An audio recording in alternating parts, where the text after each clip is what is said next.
और आपके शरीर का राजा है, आपके शरीर का राजा यदि कोई है, उसका नाम है वीर्य। इस वीर्य की रक्षा करो।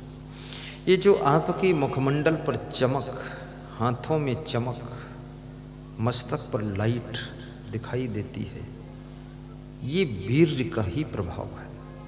चाहे स्त्री हो या पुरुष हो, और जिसके शरीर में वीर शक्ति पूर्ण रहती है, उसका शरीर चमकता है, दमकता है, और उसकी स्मरण शक्ति बहुत तेज रहती है, याद शक्ति। जितना ज़्यादा तुम अपना वीर स्खलित करोगे, उतना तुम्हारा दिमाग कमज़ोर हो जाएगा, बिल्कुल खोपड़ी रह जाएगी, अंदर कुछ नहीं रहेगा, खोखला, खोपड़ा में खोखला, कुछ बचेगा नहीं।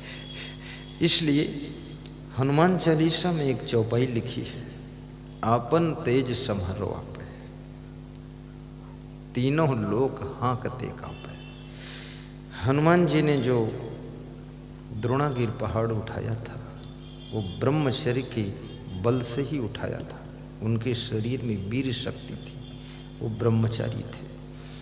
हनुमान जी ने अकेले जाकर लंका में जो आग लगाई थी, पेड़ों को उखाड़ा था, तो वो उनकी शक्ति थी। ये शक्ति को आप संभालो। स्वामी दयानंद सरस्वती के बारे में कहा जाता है, दो सांड लड़ रहे थे, जूझ रहे थे। दयानंद सरस्वती आर्य समाज के संस्थापक थे, मूर्ति पूजा के विरोधी थे। जहर पिलाकर उनकी मृत्यु की गई थी। जगन्नाथ नाम के भंडारी ने उनको जहर पिला दिया था, भोजन में खिला दिया था। कुछ लोगों का ऐसा कहना है, मूर्ति पूजा का वो खंडन बहुत करते थे, और मैं तो सोचता हूँ कम से कम जो किसी की पूजा नहीं करते हैं और मूर्ति की पूजा करते हैं, और जो नास्तिक हैं, उन नास्तिक से तो ये बहुत अच्छे हैं जो मूर्ति की पूजा करते हैं।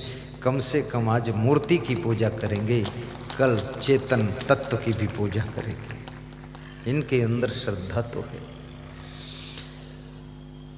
तो दयानंद सरस्वती ने दो लड़ते हुए सांडों को पकड़ करके दाहिने साइड और बाएं साइड ढकेल दिया था। दोनों सांड गिर गए थे, इतनी उनके शरीर में शक्ति थी। ब्रह्मचर्य का तत्व उनके पास भी बहुत था।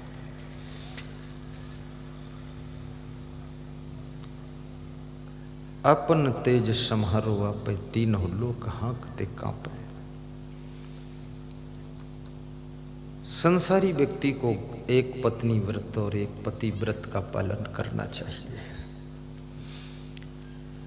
और साधु को पूर्ण ब्रह्मचर्य व्रत का पालन करना चाहिए। जिस साधु में ब्रह्मचर्य व्रत पूर्ण होता है, वो साधु तेजस्वी है, तपस्वी है, और वो जिसको आशीर्वाद दे देता है या कुछ बोल देगा, या उसकी आत्मा बोल देगी कि इसको ये मिलना चाहिए, तो वो आशीर्वाद भी फलित हो जाता है। जबरदस्ती आशीर्वाद नहीं लेना चाहिए। कुछ लोग मेरे पास आते हैं, जबरदस्ती हाथ पकड़कर अपने सिर पर रख लेते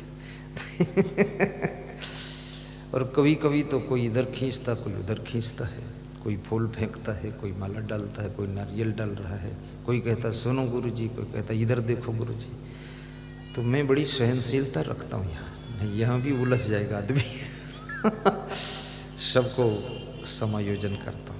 लेकिन जब दर्शन करने आना चाहिए, थोड़ा धैर्य और तसल्ली रखना चाहिए, और क्रमशः लाइन से आकर के दर्शन करते जाओ। ज़्यादा नहीं, एक एक सेकंड गुरुजी से बोलती भी जाओ, एक एक सेकंड। 1 मिनट में 60 लोग निपट जाएंगे, 60 पुरुष 60 महिलाएं। 10 मिनट में 600 निपट जाएंगे। 600 से ज़्यादा तो ऊपर आएंगे नहीं।